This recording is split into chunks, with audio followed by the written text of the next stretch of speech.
வணக்கம் நேயர்களே, ஆயுத எழுத்திற்கு உங்களை வரவேற்பது நான் கார்கே. திமுக தலைவர் தமிழக முதலமைச்சர் திரு மு க ஸ்டாலின் அவர்கள் உங்களில் ஒருவன் அப்படின்ற பேரில் கேள்வி பதில் அறிக்கையாக வெளியிட்ட வீடியோ. அதில் இந்தியா கூட்டணிக்கு கிடைத்த சம்மட்டி அடி, இந்தியா கூட்டணி எங்கே இருக்குது அப்படின்னு எதிர்க்கட்சி தலைவர் அதிமுக பொதுச் செயலாளர் கேட்ட கேள்விக்கு அவர் பல நேரங்களில் பாஜகவுடைய குரலாக தான் பேசுகிறாரு. பாஜகவுடைய அறிக்கையும் இபிஎஸ் அறிக்கையும் ஒன்றா தான் இருக்குது. பாஜகவுக்காக டப்பிங் பணிகளில் ஈடுபட்டிருப்பது போல டப்பிங் குரலாக தான் அவர் இருக்கிறார் அப்படின்ற குற்றச்சாட்டை முன்வைக்கிறார். கள்ளக்கூட்டணி இருக்கின்றத இதனால தான் சொல்கிறோம் அப்படின்ற குற்றச்சாட்டை முன்வைக்கிறார் ஒருபுறம். மற்றொரு புறம் நேற்று எழுதியிருந்த கடிதத்தில், திமுக தொண்டர்களுக்குமான அந்த கடிதத்தில் 2026 நாம் தான் வெல்லப்போகிறோம் அப்படின்றது தெரிந்து நம்முடைய எதிரிகள் பல கெட்டப்களில் கள்ளக்கூட்டணி, அதே போல் வாக்குகளை பிரிக்கும் கூட்டணி, திரைமறைவு கூட்டணி அப்படின்னு பல கெட்டப் போட்டு வர்றாங்க. அவங்க எப்படி வேணால் வரட்டும், ஆனால் களம் நமக்கு சாதகம் அப்படின்னு திமுகவுடைய எதிரிகளை, எதிர்க்கட்சிகளை முதலமைச்சர் குறிப்பிடுகிறார். ஆனால் யாரை குறிப்பிடுறார் பல கெட்டப் அப்படின்ற கேள்வி ஏற்படுகிறது. பல கெட்டப் எதிரிகள், முதலமைச்சர் குற்றச்சாட்டின் அர்த்தம் என்ன அப்படின்னு விவாதிக்கிறோம். சிறப்பு விருந்தினர்களோடு நம்முடைய மதிமுக தரப்பிலிருந்து செய்தி தொடர்பாளர் திரு அந்தரிதாஸ் நிகழ்ச்சிக்கு அவரை வரவேற்கிறேன். தமிழக வெற்றி கழகத்திலிருந்து கொள்கை பரப்பு செயலாளர் திரு ராஜ்மோகன் அவரையும் நிகழ்ச்சிக்கு வரவேற்கிறேன். தொடர்ந்து நம்முடைய அரசியல் விமர்சகர் திரு பொங்கலூர் மணிகண்டன் அவர்கள், அவரையும் நிகழ்ச்சிக்கு வரவேற்கிறேன். நான் திரு பொங்கலூர் மணிகண்டன் முதல்ல. திரு பொங்கலூர் மணிகண்டன், பாஜகவுடைய டப்பிங் படி தான் பேசுகிறார், பாஜகவுடைய இன்னொரு குரலாக பேசுகிறார் இபிஎஸ். அதற்கு ஒரு உதாரணம் இந்தியா கூட்டணி எங்கே இருக்குன்னு கேட்டது. பாஜக எப்படி கேட்குதோ அதே போல இன்னைக்கு இபிஎஸ் கேட்கிறாரு அப்படின்ற குற்றச்சாட்டை முதலமைச்சர் வச்சிருக்கார். சரி சார், ஒரு பாலியல் குற்றச்சாட்டு நடக்குதுன்னு வச்சுக்கோங்க, சட்ட ஒழுங்கு சரியில்லைன்னு வச்சுக்கோங்க. அப்போ எல்லா கட்சியும் ஒரே மாதிரி தானே பேசு. ஒரு கட்சி பாலியல் வார்த்தை விட்டு போட்டு பேசுமா? ஒரு அறிக்கை செய்யும் ஒரு சம்பவம் நடக்கிற போது சம்பவத்தை நோக்கியான கேள்வி, கண்டன அறிக்கை என்பது ஒரே வார்த்தைன்னு பயன்படுத்துவாங்க. அப்போ இந்த முதலமைச்சர் ஒரு உயர்ந்த பொறுப்பில் இருக்கிற முதலமைச்சர் திரும்ப இந்த மாதிரியான வார்த்தைகளை பயன்படுத்துவது அபத்தம் தான். கள்ள கூட்டணியில வார்த்தை பயன்படுத்தலாமா? இதே மாதிரி மற்ற எல்லாருமே அவங்க குடும்பத்தை சொல்ல என்ன ஆகும்? இது தேவையில்லாத விஷயம். இந்த மாதிரி பொது பிரச்சனைகள்ல சொல்றது வேற சார். கூட்டணி பத்தி பேசுறாரு, இந்தியா கூட்டணி பத்தி இபிஎஸ் எப்ப பேசினாரு, இந்த மாதிரி எப்ப பேசிருக்காரு நீங்க கார்கே சார்? அதே மாதிரி எடப்பாடியார் அவர்களும் பொதுவையில் சொன்ன என்ன ஆகும்? இது தேவையில்லாத விஷயம். அதாவது ஒரு ஆரோக்கியமா பேசுறது முதலமைச்சருக்கு அழகு. நீங்க கடந்த காலத்துல பிரசாந்த் கிஷோரை வைத்துக் கொண்டு ஒரு நாடகம் நடிக்கிற மாதிரி பல வேஷங்களை போட்டு போனாரு. இன்னும் மாறவே இல்லைங்க, அப்படியே மாறாரு. காலத்துக்கு போறாரு, கர்நாடக கேட்கிறாரு, வசனம் பேச, இதெல்லாம் என்ன சார் இது? அதாவது இன்னும் 1.5 ஆண்டு காலம் நடக்குது. மக்கள் பல துன்பங்கள் ஆட்படுறாங்க. சட்டம் தீர்வோடு இந்த ஒரு மாதத்தில் மட்டுமே 207 பாலியல் சம்பவம் நடந்திருக்குது. இதை பற்றியெல்லாம் ஒரே வரல கடந்து போறாரு. கூட்டணி கட்சிகள் சொல்கிற குற்றச்சாட்டுகள் சொல்ற பதில் அதெல்லாம் ஆலோசனையா எடுத்துக்கிறாங்க. அதாவது இந்தியாவிலேயே உத்தரப்பிரதேசத்தையோட முன்னிலையில் இன்றைக்கு சாதி பிரச்சனைகள் அதிகமாக தமிழ்நாடு இருக்கிறது என்று விசிக எம்பி ரவிக்குமார் சொல்றாரு. ஆனா முதலமைச்சர் ஆலோசனை என்று கடந்து போறார். உண்மையிலேயே முதலமைச்சருக்கு எதுவுமே தெரியாம நடக்கிறதா என்பதுதான் எனக்கு ஒரு ஆச்சரியமா இருக்குது. ஏன்னா காவல்துறையை கையில வைத்துக் கொண்டிருக்கிற மாண்புமிகு முதலமைச்சர் மிக தெளிவாக பேச வேண்டும். எதிர்கட்சியிலோ மற்றவர்களோ குற்றம் சொல்ற போது கையில வைத்துக் கொண்டு, ஊடக நண்பர்களை வைத்துக் கொண்டு விளக்கமா சொல்லணுங்க. ஆனா இவராகவே கேள்வி தயாரித்துக் கொண்டு இவராகவே பதில் சொல்லிக் கொண்டிருப்பது என்பது மக்களை அவமதிக்கும் செயல்கள். உண்மையில் மக்களுக்கான பதிலாகவே அல்ல, வரக்கூடிய சட்டமன்ற பொதுத் தேர்தலுக்கான ஒரு யுக்தியாக மாற்றணுடைய இது அரசியலுக்கோ அரசு இயந்திரத்துக்கோ பொருத்தமான தலைவராக அவர் இல்லை, அவர் பார்க்கப்படவில்லை. இல்ல சார், இப்போ அதிமுகவுடைய நிலைப்பாடு மாறின மாதிரி தெரியலையா? இந்தியா கூட்டணி பத்தின இந்த இந்தியா கூட்டணி எங்க இருக்கு அப்படின்னு கேட்கறதெல்லாம் இதே போலதான் பாஜக தலைவர்கள் பேசியிருந்தாங்க. அந்த டோனோ ஒற்றி இல்லையா? நாடாளுமன்ற தேர்தல் கூட இவ்வளவு கடுமையா விமர்சிக்கலையே. நீங்க இந்தியா முழுவதும் ஒரு மம்தா பானர்ஜி ஒரு பக்கம் பேசுறாங்க, அகிலேஷ் யாதவ் பேசுறாரு, லல்லு பிரசாதும் பேசுறாரு, நீங்க கெஜ்ரிவால் பேசுறாரு, கேரளாவில கம்யூனிஸ்டும் காங்கிரஸும் பேசுறாங்க. இந்தியாவில ஒற்றுமையா அந்த கட்சி எங்க இருக்கு சொல்லுங்க. அதாவது ஒரு செய்தியாளர் கேட்ட கேள்வி, டெல்லியில பிஜேபி வெற்றி பெற்றது, எதிர்கட்சிகள் தோற்று சொன்ன போது அவர் சொன்னது இந்தியா கூட்டணி சம்மதின்னு சொன்னாங்க. ஏன்னா இந்த முதலமைச்சர் இந்தியா கூட்டணி பேசியிருந்தாங்க. இப்ப அந்த கூட்டணியே கேள்விக்கீரை விட்டது, அதைத்தான் சொன்னாங்க. அதே மாதிரி இப்ப நீங்க பாஜக அந்த வெற்றி பெற்ற பிறகு முதலமைச்சருடைய தோல் வேற மாதிரி இருக்கு. நீங்க உள்ளூர் பாஜக விரும்பி கொண்டு வெளியில ஓட்டுக்காக மட்டுமே பிஜேபி இதை தாண்டி மக்களை பற்றி ஒரு பிரச்சனை பேசுறாங்க பாருங்க. அந்த கேள்வியில எனக்கு தெரிஞ்சு சார், இது வரைக்கும் 3-4 ஆண்டுகள்ல மக்களுக்கு ஒரு விரல் 4,00,000 கொடுத்தவரை தாண்டி முதலமைச்சரால் பல ஒரு மருத்துவக் கல்லூரி, சட்டக்கல்லூரி, கால்நடை முகாம், தொகுதி வாரியாக கலைக்கல்லூரி இந்த மாதிரி ஏதாவது உண்டா? ஒண்ணுமே இல்லை. வெறுமனே வாய்ச்சோடல் மட்டும் பேசிக்கொண்டு பேஜை ஏற்றுக்கொண்டு ஆட்சி நடத்துகிற இந்த ஆட்சி 26 அப்பொழுது பெறப்பட்டால் நிச்சயமாக தமிழ்நாட்டை ஆண்டவராக காப்பாற்ற முடியாது. கேட்போம். நம்முடைய திமுக தரப்பிலிருந்து செய்தி தொடர்பாளர் டாக்டர் சையத் ஹஃபீஸ் அவர்களும் தொலைபேசி வாயிலாக இணைந்திருக்கிறார். கூடிய சீக்கிரத்தில் ஸ்டுடியோக்கு வந்துடுவார்னு நினைக்கிறேன். திரு சையத் ஹஃபீஸ், எத்தனை முறை தான் கள்ளக்கூட்டணின்னு சொல்லுவீங்க? எத்தனை தேர்தல் தான் கள்ளக்கூட்டணின்னு சொல்லுவீங்க? இது அரசியலுக்காக பயன்படுத்துகிற வாதான்னு குற்றச்சாட்டை வைக்கிறாங்க. இல்ல நீங்க நல்லா புரிஞ்சுக்கணும். தலைவர் அவர்களுடைய கடிதமாக இருந்தாலும் சரி, அவர் பேசின இன்னைக்கு வெளியே வந்திருக்கக்கூடிய காணொலியாக இருந்தாலும் சரி, அதுல ரொம்ப தெளிவா ஒண்ணு குறிப்பிடுறாரு. உங்களுடைய தலைப்பு கூட பார்த்தேன், யாரை பத்தி பேசுறாரு அப்படின்னு. இங்க வந்து தமிழ்நாட்டுடைய வளர்ச்சிக்கு மிக முக்கியமான ஒரு காரணமாக இருந்தது அன்னைக்கு திராவிட இயக்கங்கள் வைத்த சுய நிர்ணயமும் சுயாட்சியும், தனக்கான அந்த பெடரலிசம்னு சொல்லக்கூடிய கூட்டாட்சியை பத்தின விஷயம். அதனாலதான் இன்னைக்கு தமிழ்நாடு வந்து வளர்ந்துருக்குது. இன்னைக்கு தமிழ்நாட்டுக்கு மிகப்பெரிய ஆபத்து எது அப்படின்னு பாத்தீங்கன்னா, அந்த கூட்டாட்சிக்கு இவங்க உழைக்கிற வேலையை பாரதிய ஜனதா கட்சி பார்த்துக்கிட்டு இருக்குது. அதை பத்தி முக்கியமான பிரச்சனையை அட்ரஸ் பண்ணாம இங்க ஒருத்தர் என்ன பண்றாரு, பெரியார்னாலதான் தமிழ்நாட்டுக்கு ஆபத்து, திராவிடத்தினாலதான் தமிழ்நாட்டுக்கு ஆபத்துன்றாரு. உண்மையிலேயே திராவிடத்தினால தமிழ்நாட்டுக்கு ஆபத்தா, இல்ல கூட்டாட்சியை சிதைக்கக்கூடிய பாஜகனால தமிழ்நாட்டுக்கு ஆபத்தா? எதை நீங்க ப்ரையாரிட்டைஸ் பண்ணணும்ன்ற புரிதல் இல்லாம பண்ணக்கூடியதோ, இல்ல தெரிஞ்ச ஒரு முகமுடிய போட்டுக்கிட்டு வரக்கூடிய அந்த கேள்விக்கு நான் அப்புறம் வர்றேன். நீங்க அதிமுகவை இன்னும் சொல்லணும்னா இபிஎஸ்னே சொல்லி பாஜகவுடைய டப்பிங்னு முதலமைச்சர் சொல்றாரு. வரேன் அதுதான் நான் சொல்ல வரேன். பாஜகவுடைய டப்பிங்ன்றது இதனாலதான் சொல்ல வரோம். இன்னைக்கு கல்விக்கு நிதி தர மாட்டேன்னு அநியாயமா ஒரு ஒன்றிய அமைச்சர் பேசுறாரு, தேவேந்திர பிரதான். அது பிரச்சனையா இல்ல தமிழ்நாடு அரசு பிரச்சனையா? கல்விக்கு நிதி தர மாட்டேன்றதுக்கு தமிழ்நாட்டுடைய கொள்கையா அவங்க எடுத்துட்டு வச்சிருக்காங்க. எதுக்காக நமக்கு நிதி தர மாட்டேன்றாங்க?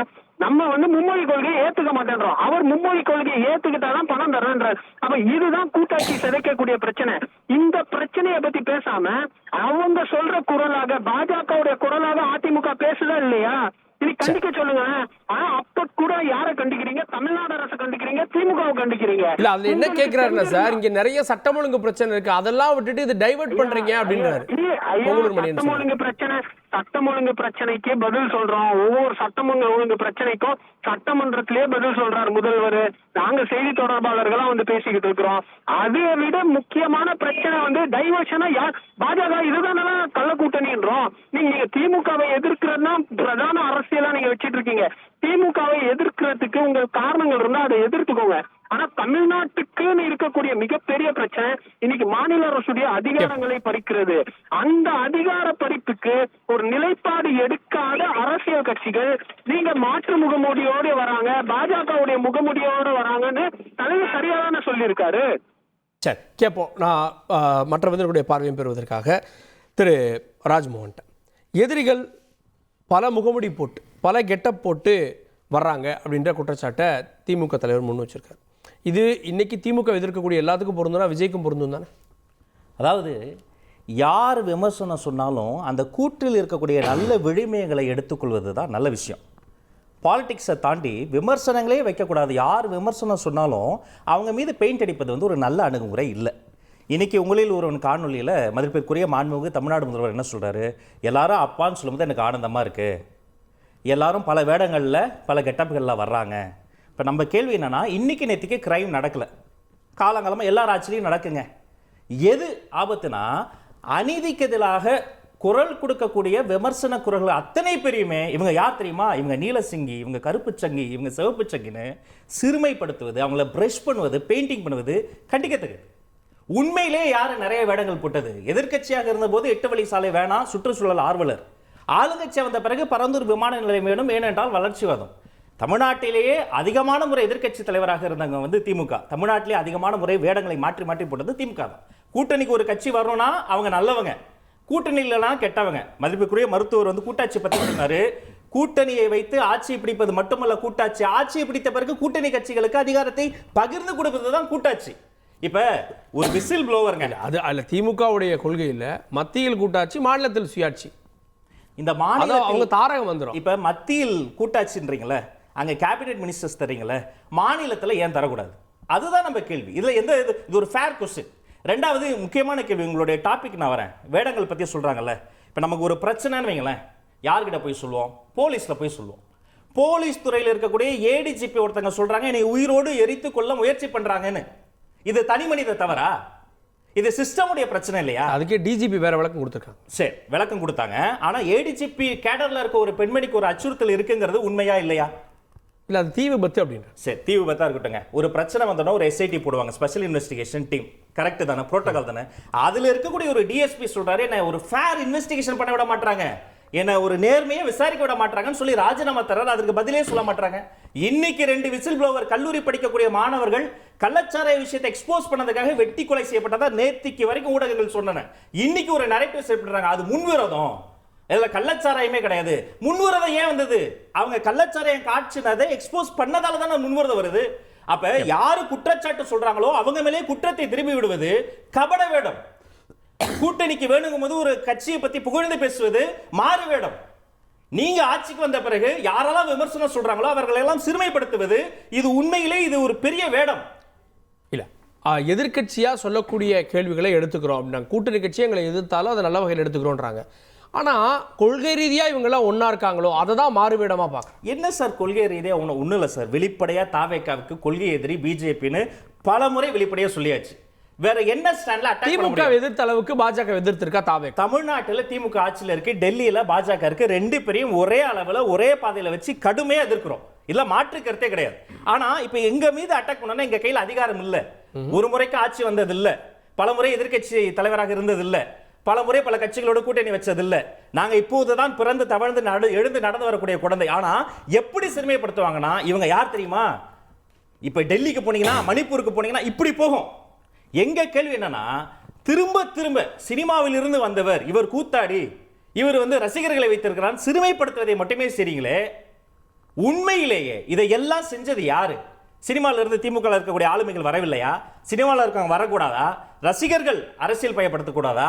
அவங்க தொண்டு செய்ய வரக்கூடாதா? அப்ப அப்படி வருகிறவர்களை எல்லாம் நீங்கள் சிறுமைப்படுத்தினால் உண்மையான வேடதாரி யார் தெரியுமா?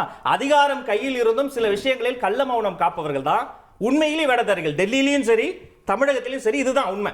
கேட்போம் திரு அந்தரிதாஸ். யாரெல்லாம் திமுக கூட்டணி எதிர்க்கிறாங்களோ அவங்களுக்கு பாஜக சார்ந்த சாயத்தை பூசிடுறது, அதை விஜயே ஒரு கூட்டத்தில் முதல் கூட்டத்திலே சொல்றாரு, கொள்கை பிரகடன கூட்டத்தில் இந்த சாயம் பூசுறதுக்கெல்லாம் வந்துருவாங்க அப்படின்னு. இது அதனுடைய தொடர்ச்சியாக பார்க்க வேண்டாமா? அதாவது இந்த தலைப்பு நீங்கள் வச்சுருக்கிறது நல்ல ஒரு தலைப்பாக தான் நாங்கள் நினைக்கிறேன்.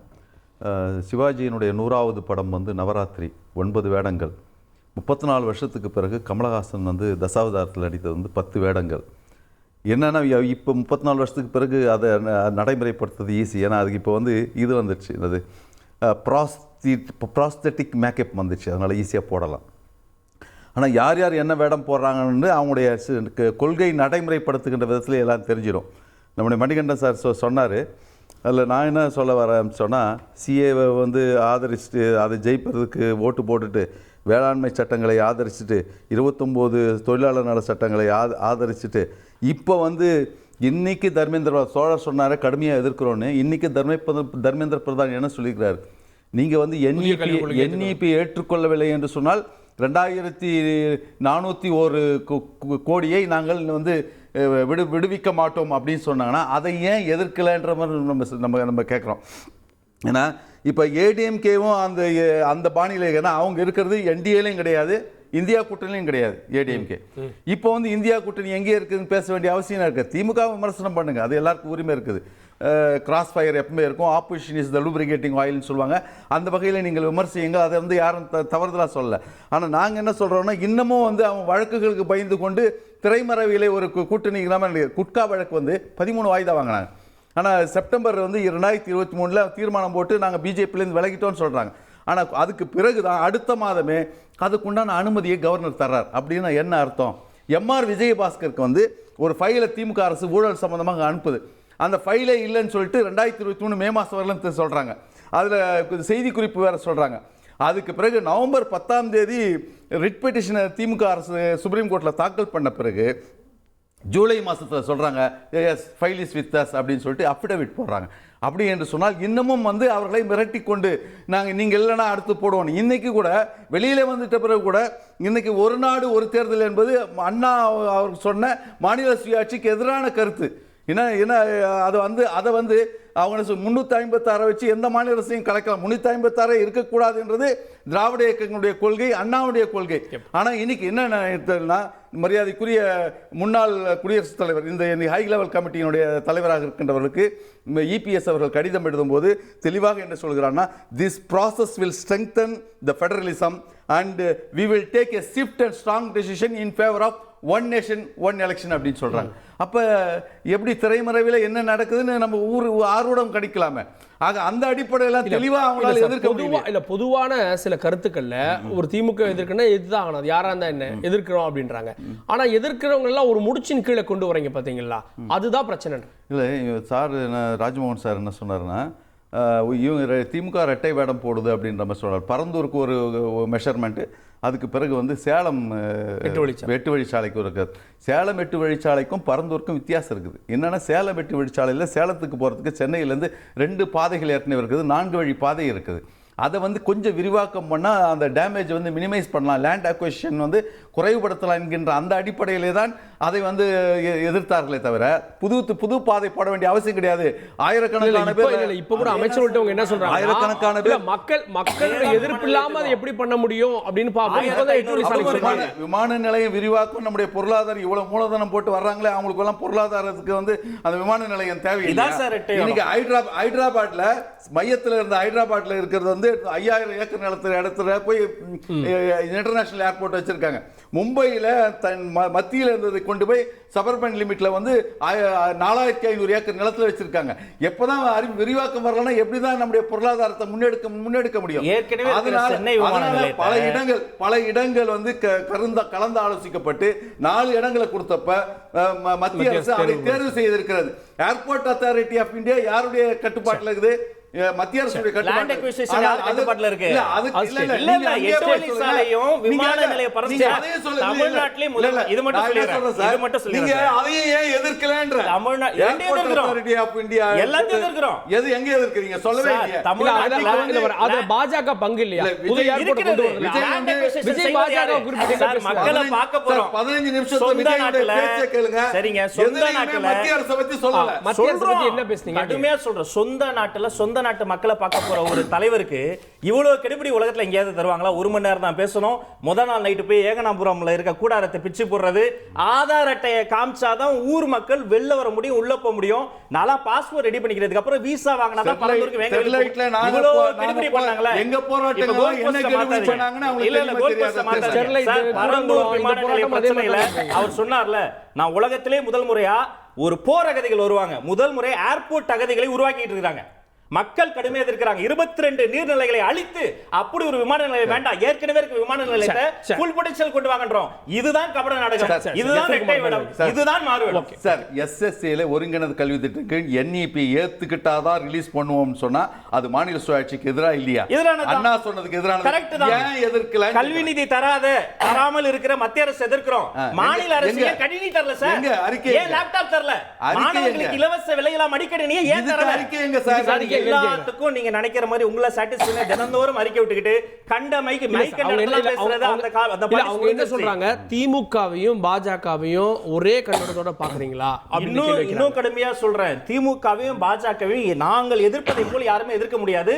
ரூட்ஸ் வரைக்கும் போய் எதிர்க்கிறோம், அவங்களுடைய பாலிசி மேக்கிங்ல இருந்து எதிர்க்கிறோம். ஒரே வித்தியாசம், திமுகவை இந்த தமிழ்நாட்டில் ஆளு கொண்டு இருக்கக்கூடிய ஆளும் அரசை எங்கெங்க எதிர்க்க வேண்டுமோ அங்க திமுக எதிர்க்கிறோம். பாஜகவோடு எங்க ஒரு பிணக்கு வருது அவங்களை நாங்க எதிர்க்கிறோம், அந்த இடத்துல அவங்களை எதிர்க்கிறோம். ஆனா என்ன தெரியுமா அவங்க பண்ணுவாங்க? நான் கேட்ட இப்ப எந்த கேள்வியும் பதில் வராது சார், பைனரியா. ஏன் நான் கேட்டதுக்கு நீங்க பதில் சொல்லல. நான் சொல்றேனே, நான் கேட்ட கேள்வி தெரியுமா? இத நான் நிறைய செஞ்சறேன். ஸ்டார்டிங் பாயிண்ட் கொடுத்தா க்ளோசிங் பாயிண்ட் தரணும் சார். மாநில அரசு என்ன கேள்வி யார் கேட்டாலும் நீங்க டெல்லியே கேட்டீங்களா? நீங்க இப்ப அவர் அப்பா எல்லாருக்கும் முதலமைச்சர் அப்பானா எனக்கு ஒண்ணு வேணும்னா அப்பா வாங்கி கொடுங்கப்பா நான் தான் சொல்ல முடியும். கரெக்டா? 2008 புள்ளியியல் சேகரிப்பு சட்டத்தை பயன்படுத்தி கேஷ் பேஸ் சர்வே எடுங்கப்பா அப்படின்னு நம்ம சொல்றோம். இல்ல நீங்க டெல்லியவே கேளுங்கனா அப்புறம் என்ன அப்பா? 50 நாள்ல தெலுங்கானா எடுத்தாங்க. பிரச்சனை எது வந்தாலும் அத பாஜக மேல மத்திய அரசு அக்டோபர் 27 சமூக நீதியை பத்தி சொன்னாங்களே, சோசியல் செக்குலரிங்கிற வார்த்தை பிரியாம்பிள் இருக்கக்கூடாதுன்னு சொல்லிட்டு பிஜேபியை சேர்ந்த சுப்பிரமணிய சாமி கேஸ் போட்டு அது தீர்ப்பு வந்ததுல, அந்த தீர்ப்பை முதல்ல நீங்க வரவேற்றீங்களா சார்? அது சொல்லுங்க.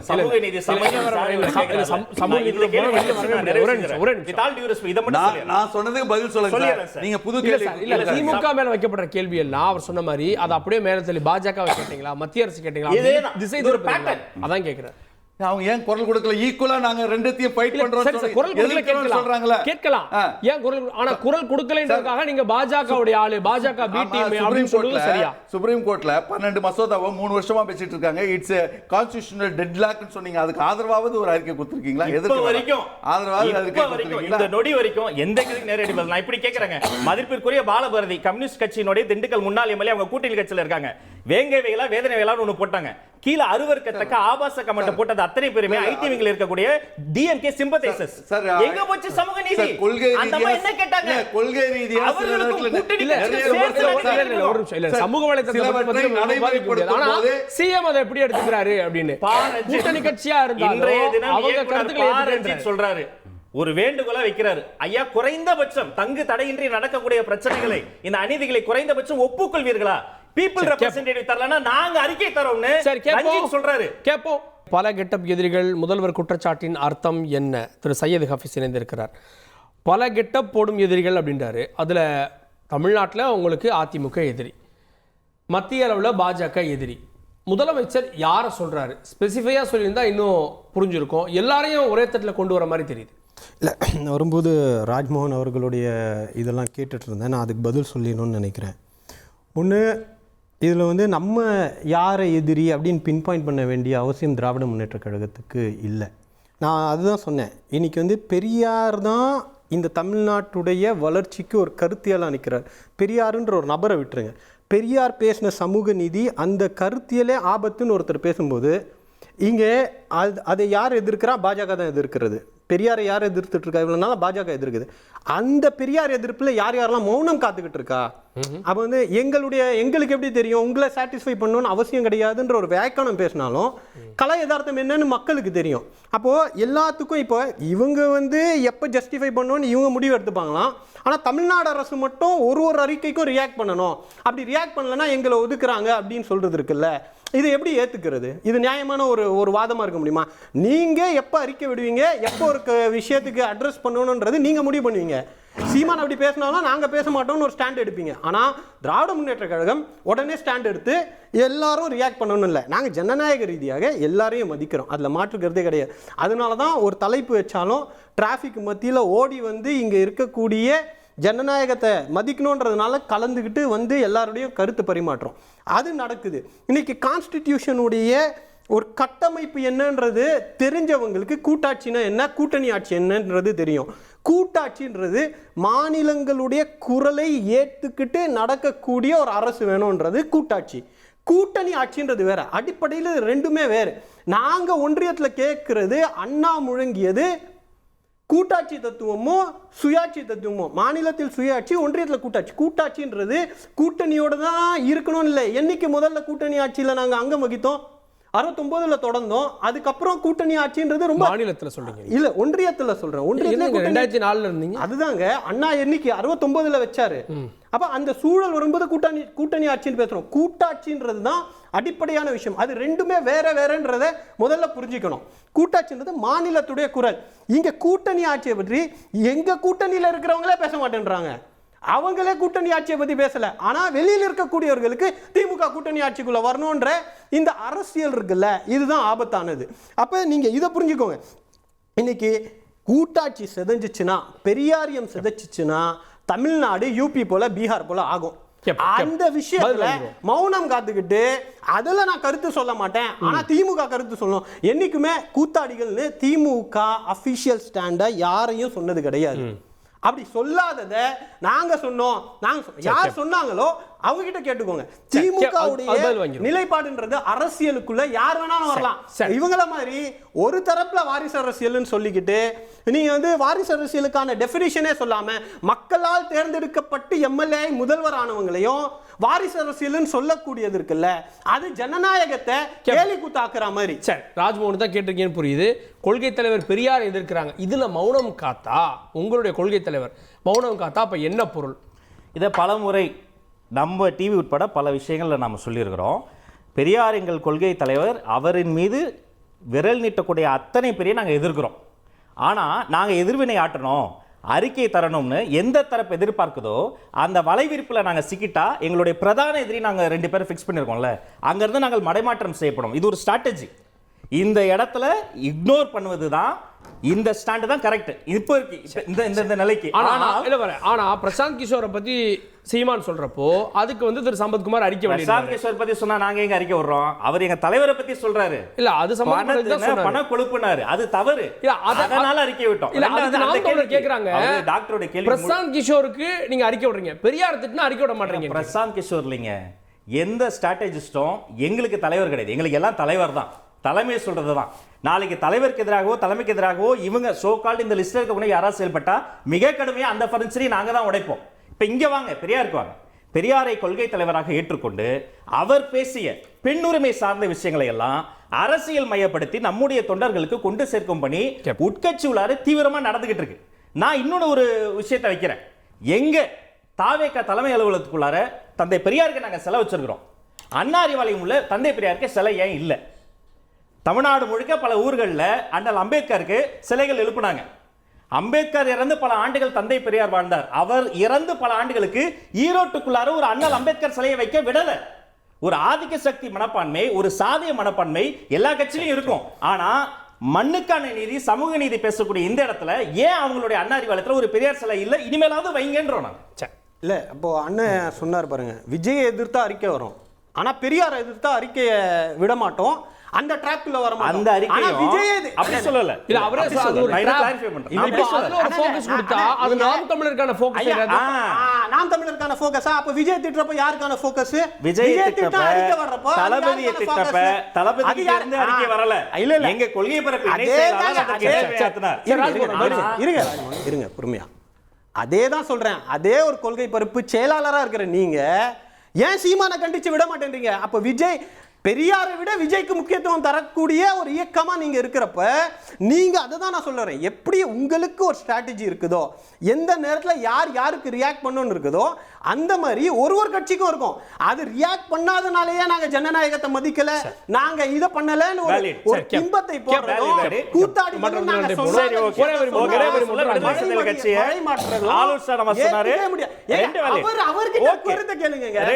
எங்களுடைய கருத்தை சொல்லி நீங்க சொன்னது கரெக்ட் வேலிட். அவர் ஆலோசனை திரும்ப மறுப்பு தெரிவிச்சார், வருத்தத்தை தெரிவித்தார்.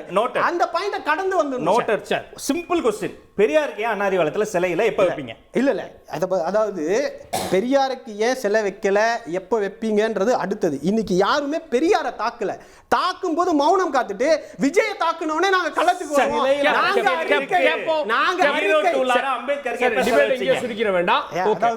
தலைப்புல இருந்து மாத்தி நீங்க கேட்டது நான் நிகழ்காலத்துல ஒரு விஷயத்தை பேசுறேன். சரி சையத் ஹபீஸ், இங்கே சுரிக்கிற வேண்டாம். விஜயை கண்டிச்சு யாராவது பேசினா அறிக்கை வரும், பெரியாரை பத்தி பேசினா கொள்கை தலைவரா இருந்தாலுமே நாங்க வாய் திறக்க மாட்டோம்ன்றது ஆபத்து.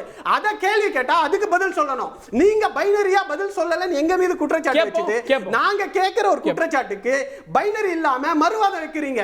அப்ப இது யாருடைய பழக்கம்னா தாம் தமிழருடைய பழக்கம். அந்த பழக்கத்தை தாவேகா பண்றப்ப நீங்க பல முகமுடிகளை மாற்றிக்கொண்டு திமுக திருப்பங்கூர் மணிகண்டன் சீமான் நாம் தமிழர் அதிமுக எதிர்க்கிறது இல்ல, தாவேகாவையும் எதிர்க்கிறதுல அவர் ஒன்றும் எங்க எதிரி இல்லை அப்படின்றாங்க. பாஜக கடுமையா பாஜகவை எதிர்க்க மாட்டீங்கன்னு திமுகவே குற்றச்சாட்டை முன்வைக்கிறாங்க. அப்ப இந்த சந்தேக வலையெல்லாம் அதிமுக மேல விழாம இருக்குன்னு சொல்றீங்களா? அதே மாதிரி காங்கிரஸ் இருக்கிறது இல்லைங்க, பிஜேபி இருக்கிறது இல்லை, கம்யூனிஸ்ட் கட்சி இருக்கிறது இல்லை, அதிமுக இருக்கிறது இல்லை. கூட்டம் வருமா? அப்படி அல்ல. திமுக அதிமுக ஆளுநர் எதிரி என்றைக்கும் சேராது. இப்ப நம்ம மரியாதை சொன்னார் மாநில சுயாட்சி பற்றி. இதே திமுக நீங்க பேச மாட்டீங்க. திமுக மத்திய எத்தனை ஆண்டுகளும் ஆட்சி இருந்தீங்க? எப்ப வேணாலும் இந்த சியாசி இருந்து தனியா பேசி சொல்றீங்களா?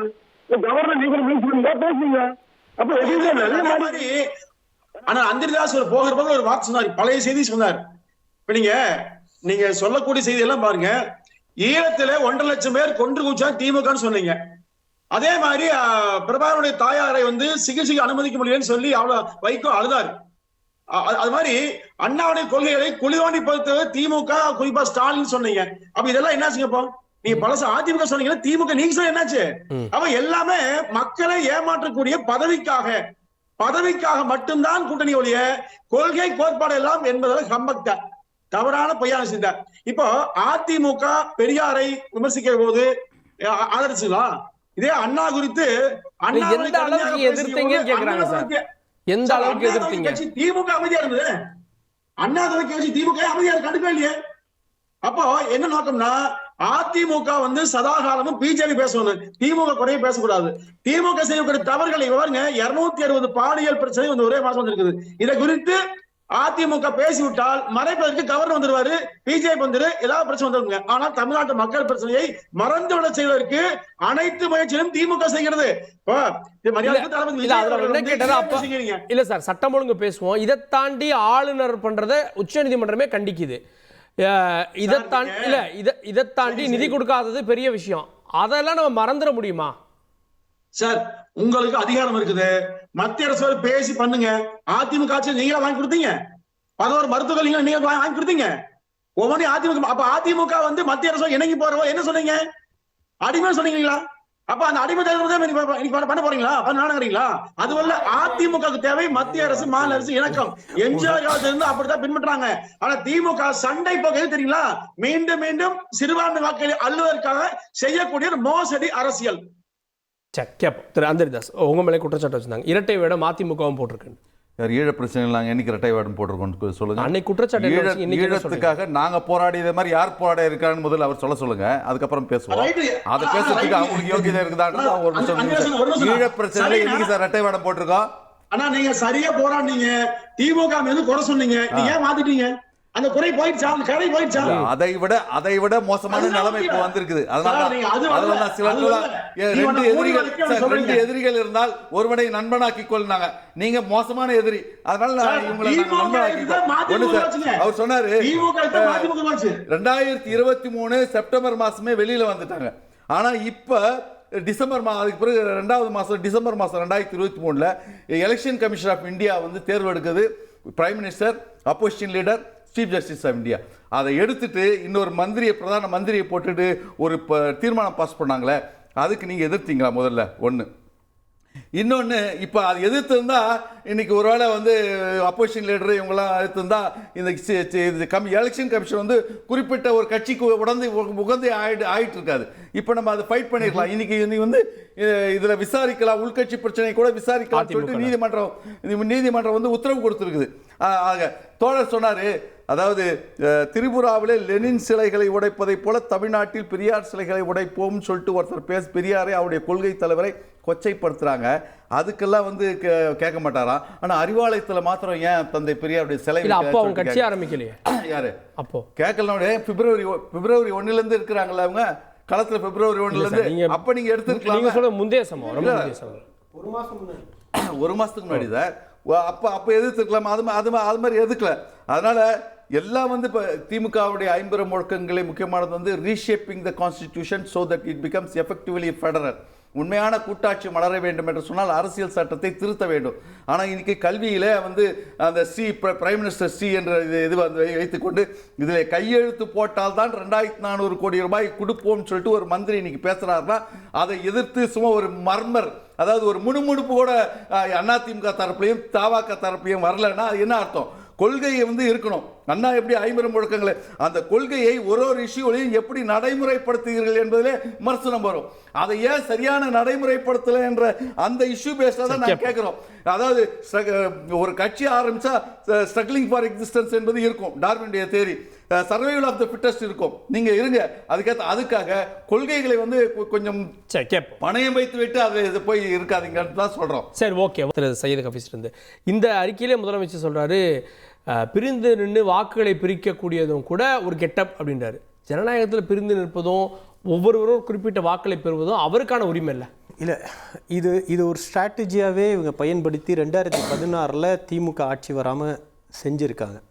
இதெல்லாம் கடந்த காலத்தில் நடந்திருக்கிறது. பாஜக இது உக்தியாகவே டிவைட் த அப்போசிஷன் ஓட்ஸ் அப்படின்ற ஒரு இதை வந்து பாஜக பல இடங்களில் அது சக்ஸஸ்ஃபுல்லாக செஞ்சுருக்கு. அதனால் இது யார் யார் எந்த அரசியலை செய்கிறாங்கன்றதை மக்களுக்கு எடுத்து காட்ட வேண்டிய ஒரு கட்டாயம் இருக்குது. இன்றைக்கி 2 பேரும் சொல்கிற ஒரு விஷயம் என்னென்னா, நாங்கள் திமுகவையும் பாஜகவையும் சமமாக எதிர்க்கிறோம் அப்படின்னு சொல்லிட்டு இவங்களுடைய 10 நிமிஷம் ஸ்பீச்சில் எத்தனை தடவை பாஜகவை எதிர்ப்பதற்காக லீடிங் கொஸ்டின்ஸ் போட வேண்டிய ஒரு கட்டாயம் வந்துச்சு. சுயமாக திமுகவை எதிர்த்தாங்கன்றதையும் பார்க்குறோம். இன்னொன்று, அவர் கடந்த ரவுண்டில் கேட்ட ஒரு கேள்விக்கு பதில் சொல்லணும் சுருக்கமாக. பெரியார் சிலை ஏன் திமுகவுடைய அறிவாலயத்தில் இல்லை அப்படின்னா, பெரியார் எந்த இயக்கத்துடைய தலைவராக இருந்தாரோ அந்த இயக்கம் உடைய தலைமையகத்தில் அவருடைய சிலை இருக்கிறது. அவர் கடைசி வரை அரசியல் இயக்கம் கூடாது என்று சொல்லக்கூடிய ஒரு பெரியாரை திராவிட முன்னேற்ற கழகம் எனக்கூடிய அரசியல் இயக்கம் உடைய தலைமை நிலையத்தில் வைக்கிறதுன்றது பெரியாருடைய கூற்றுக்கு அவருடைய கருத்தியலுக்கு எதிரானதாக இருக்குன்றதுனால தான் அறிவாலயத்தில் பெரியாருக்கு சிலை இல்லை. மற்றபடி பெரியார் சொன்ன கருத்தை முன்னெடுத்து நடப்பதில் திராவிட முன்னேற்ற கழகத்தை தவிர வேற எந்த இயக்கமும் இங்கே முன்னோடியாகவோ இல்லை முன்னணியிலையோ வர முடியாது அப்படின்றது தான் நாங்கள் பதிவு செய்கிறோம். சரி, இங்கே பிரித்து நின்று வாக்களை பிரிப்பது அப்படின்னு தாவேக்காவை குறிப்பிட்றாங்களோ? ஏன்னா ஏற்கனவே முன்பிருப்பவர்கள் பழைய பிளேயர்ஸ், புதுசாக வர்றது விஜய் தான். விஜயை நோக்கி தான் அந்த கேள்வி. பிரித்து சூழ்ச்சி செய்து ஓட்டை பிரித்து நாங்கள் 4ஆம் இடம் போய் நாங்கள் 5ஆம் இடம் போய் அந்த அரசியலுக்கு நாங்கள் வரல. ஒரு உண்மையிலே ஒரு துறையினுடைய உச்சத்தை தொட்ட ஒருவர் தன்னுடைய வாழ்நாளினுடைய அதிகபட்ச சம்பளத்தை தூக்கி போட்டு இங்கே வந்ததற்கு காரணம் ஒரு மாற்றம் தான். ஐயா சொன்னதை போல பெரியாரின் சிலை அண்ணாரிவாளையத்தில் வைக்கலாம். அவர் சொல்கிற பதில் எனக்கு ஏற்புடையதாக இல்லை. நீங்கள் இனிமேலாவது வைங்க தான் சொல்கிறேன், நான் ப்ரோக்ரெசிவாக தான் சொல்கிறேன். ஏன்னா முதல்வரை பார்க்கும் போதெல்லாம் பெரியாரினுடைய குட்டி சிலையை பரிசாக கொடுக்குறோம், அதை வாங்குகிறோம். அண்ணாரிவாளையத்தில் அமைச்சரை பார்க்கும்போது பெரியார் சிலையை கொடுக்குறாங்க, வாங்குகிறோம். ஒரு சிலையை வைங்க, தப்பு இல்லை. நான் இன்னும் என்ன சொல்லனா, விமர்சனங்களை செய்வதை ஒரு காலத்தில் திமுக பொறுத்து கொண்டது, வரவேற்றாங்க. அவங்களுடைய சாய்ஸ் ஆஃப் வேர்ட்ஸ்லாம் டிஃப்ரெண்ட்டாக இருக்கும். ஆனால் இன்னைக்கு விமர்சனம் செய்பவர்களே விமர்சனம் செய்வதை என்னால் ஏற்றுக்கொள்ளவே முடியல. நீங்கள் அப்படி பண்ண மாட்டீங்க என்பதால் தான், இந்த மண்ணின் உரிமை பேசுவீங்க என்பதால் தான், பெரியாரே பாதையில் இருப்பீங்க என்பதால் தான் எல்லோரும் சேர்ந்து ஓட்டு போட்டு தான் அந்த இடத்துக்கு நீங்கள் வந்தீங்க. ஆனால் ஒவ்வொரு முறையும் ஆளுங்கட்சியை வந்த பிறகு நீங்கள் அதிலிருந்து பிறல்கிற பொழுது அதை சுட்டி காட்டக்கூடிய எல்லா ஜனநாயக உரிமையும் எங்களுக்கும் இருக்கிறது. மாற்று கட்சி என்று ஒரு எதிர்க்கட்சி நிலையில் இருக்கக்கூடிய கட்சி எல்லாருமே ஒரே கூட்டணியாக இருக்கிறாங்க, நாங்கள் தனியாக இருக்கிறோம், பல கெட்டப்புகளில் இருக்கிறாங்க என்று சொல்லி தவிர்த்து விட்டு சட்டம் ஒழுங்கு, பெண்கள் பாதுகாப்பு, நிர்வாகம் சார்ந்த பிரச்சனைகள், தனி மனித குற்றங்களை கூட விடுங்க, நிர்வாகம் சார்ந்த பிரச்சனைகளை கூர்ந்து விமர்சனங்கள் இருக்கக்கூடிய கூறுகளை ஏற்றுக்கொள்ளுங்க. நாங்கள் வெளியில் இருந்து சொல்வதெல்லாம் இந்த அரசாங்கம், இப்போது இருக்கக்கூடிய அரசாங்கம், மத்தியில் இருக்கக்கூடிய அரசாங்கத்தின் சார்பாக இவர்களை நாங்கள் தாக்கல, 2 பேரையும் நாங்கள் தாக்குறோம்னு சொல்வது மாற்று அரசியலுக்காக. எங்களை நம்பி இருக்கக்கூடிய இந்த மக்களுக்கு திருப்பி ஏதாவது செய்ய வேண்டும் என்று நினைக்கக்கூடிய ஒப்பற்ற மாமனிதர் தளபதியினுடைய கனவை நினைவாக்குவதற்காக களமாடி கொண்டிருக்கிறோம். அப்புறம் அந்த பட்டம் இல்லை, தாவேக்காவை நோக்கி இந்த கட்சிகள்லாம் விமர்சனங்களை வைக்கல அப்படின்றப்பவே அந்த கேள்வி சேர்த்துல கேட்குறாங்க. அப்போ இவங்களுக்கு என்ன டீலிங் அப்படின்னு அதிமுக வெளிப்படையாக சொல்றாங்க, நாங்கள் எதிர்க்க மாட்டோம் அப்படின்னு. இது வரைக்கும் எத்தனை முறை நாங்கள் ஆட்சிக்கு வந்தோம்? தலைவருடைய A4 ஷீட்டில் ஒரே ஒரு ஃபோட்டோவை எடுத்துக்கிட்டு ஊரக உள்ளாட்சி தேர்தலில் படத்தை மட்டும் காமிச்சு 127 ஊரக உள்ளாட்சி தேர்தலில் எங்களுடைய கட்சிக்காரங்க சுயேட்சையாக போட்டி போட்டு வெற்றி பெற்றாங்க. அப்புறம் அந்த இதுக்கு ஏன் ரியாக்ட் பண்ணலன்றாங்களா? அவங்களுக்கு எனக்கு வித்தியாசம் இருக்குது. நான் சொல்கிறேன், நாங்கள் டெபாசிட்டை இழக்கல. 127 ஊரக உள்ளாட்சி தேர்தலில் நாங்கள் வெற்றி பெற்றிருக்கிறோம். இதை வேலிடேட் பண்ணணும். புதுக்கோட்டையில் ஒரு மாமன்ற உறுப்பினர் ஜெயிச்சிரு வெறும் படத்தை காமிச்சு. அப்போ எங்களுக்கான ஒரு பொட்டன்ஷியல் இருக்கு, அதை பயன்படுத்தி இந்த களத்தில் வந்தது எப்படி இவங்களுக்கு எதிராக வேற ஒரு சக்தியோட இணைந்து இருக்கக்கூடியதால நாங்க இருக்க முடியும். அந்த பதில நிறைவு செஞ்சறேன். ஏன் நிறைவு செய்ய மாட்டீங்க? இது ஜனநாயகத்துக்கு எதிரான பேச்சை வைக்கிறாங்க.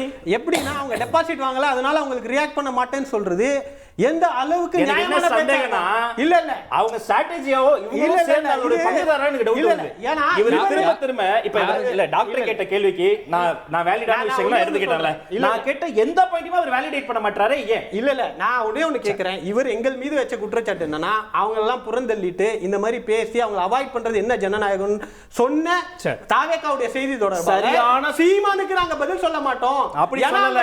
அததாங்க நீங்க சரியான நேரத்துல அவங்க டெபாசிட் வாங்கல, நாங்க டெபாசிட் வாங்கிட்டோம்ன்றது அவங்க ஆட்சியில இல்ல. நீங்க ஆட்சியில இருக்கீங்க, அதிகாரத்துல இருக்கீங்க, வார்த்தை பயன்படுத்தி இருக்க அதிகாரத்துல இருக்கீங்க. ஓகே இதை விட மோசமான வார்த்தைகளை நீங்க பயன்படுத்துறீங்க. பதில் கொடுக்கணும். 5 பதில் ஓட்டு வாங்கினாலும் கொடுக்கணும். பரவாயில்ல. ஆமா, ஆனா அது நாங்க சொல்லலையே. பதில் கொடுக்கிறோம். நீங்க நேரம் சொல்லலையே. இல்ல, அவங்க இருங்க, மடைபெற்ற சரிங்க. இல்ல, இல்ல, இல்ல. அவங்க டெபாசிட் வாங்கல, நாங்க நான் என்ன 127 சொல்லட்டா? இடத்துல இதுதான் ஜெயிச்சிருக்கோம். திசை திருப்பல் அரசியல். ரொம்ப சரி, பாப்போம், பாப்போம். இந்த வலைவிரிப்புல நான் பொங்கலூர் இசைக்க மணியன், மாட்டேன். இறுதி கருத்து ஒரே வரி. அதுதான் தவறான ஒரே வரி. ஜனநாயகத்துக்கு எதிரான ஒரே வரி பொங்கலூர் மணியன். ஆட்சியில இல்லாமலே இப்படி பேசுறதெல்லாம் ரொம்ப ஆபத்தானது. ஆட்சியில் இருக்கவங்க பேசுவது பொங்கலூர் மணியன். ஏற்றுக்கொள்ளாத ஜனநாயக நாங்க எதிர்ப்பு. வந்து விமர்சனத்துக்கு பதில் சொல்றோம். சார், பொங்கலூர் மணியன் பேசிட்டு பொங்கலூர் மணியன் பேசிட்டு இருக்காரு. விமர்சனம் சொன்னாலும் Go ahead, go ahead, please. Pongalur Maniyan. இல்ல, பொங்கலூர் மணியன் திமுகவை யாரெல்லாம் எதிர்க்கின்றார்களோ அவர்கள் ஒன்று அதிமுகவின் பிடிக்கும் அல்லது பிஜேபி பிடிக்கும் சொல்ல வழக்கம். 2016 மக்கள் நலன் கூட்டணி சொன்னாங்க, ஹபீஸ், கமல்ஹாசன் சொன்னாங்க. இன்றைக்கு டப்பிங் வார்த்தையை ஐயா ஸ்டாலின் பயன்படுத்துறார். பொதுவாகவே எல்லோரும் 2016 இல்ல சார், 2016 அப்பேற்பட்ட சூழல்ல திமுக ஆட்சி இழந்தது, அது ஒரு பின்னணி இருந்துச்சுன்னு சந்தேகப்படுறாங்க சார். சந்தேகப்பட உரிமை இல்லையா? இல்ல சார், நீங்க ஒவ்வொருவருக்கும் கூட்டணி சேர கட்சி துவங்க விருப்பம் உண்டு, உரிமை உண்டு. அப்படி துவங்குற போதெல்லாம் திமுக என்ன கோபம்னா அவங்க பிடிஎன் இவங்க சீட்டுன்னு சொல்றீங்களா? அப்ப நீங்க யாரையெல்லாம் பிடிஎன் வச்சு சொன்னீங்களோ ஏன் கட்சி சேர்த்துனீங்க? இப்போ கமலஹாசனை பிடிஎன் சொன்னீங்களா? அந்த கமலஹாசன் ஏன் கட்சி சேர்த்துனீங்க அலையன்ஸ்ல? அப்போ உங்கள் நோக்கம் என்ன? உங்களை எதிர்த்து யாரும் பேசக்கூடாது. பேசினா ஒன்னா கூட சேர்ந்துக்கோணும், இல்லன்னு சொன்னா டப்பிங்கனோ பிடிஎம்னோ முத்தகத்தோன்னு. நிச்சயமாக 2026 பாருங்க, இதற்கு முடிவு எட்டி 26 ஆட்சி அதிமுக அமைச்சே தீருங்க. ஓகே. ஜனநாயகத்தின் மாண்பே right to discuss, right to differ, right to debate தான். எந்த விமர்சனத்தையும் நாங்கள் எதிர்கொள்ள நீங்க தாராளமாக விமர்சனம் பண்ணலாம், அதில் மாற்று கருத்து கிடையாது. ஆனா எங்களை பொறுத்தவரையிலே எங்களுடைய கூட்டணி தெளிவா இருக்குது. ஒன்றும் இல்லை, ஈரோடு கிழக்கு அதுக்கு சாட்சி. முதல்ல வந்து 2021 8000 ஓட்டு, அதுக்கு பிறகு 2023 வந்து 66,000 ஓட்டு, இப்ப 96,000 ஓட்டு. அதாவது சென்ற நாடாளுமன்ற தேர்தலில் திமுகவுக்குமான வித்தியாசமே வந்து 24%.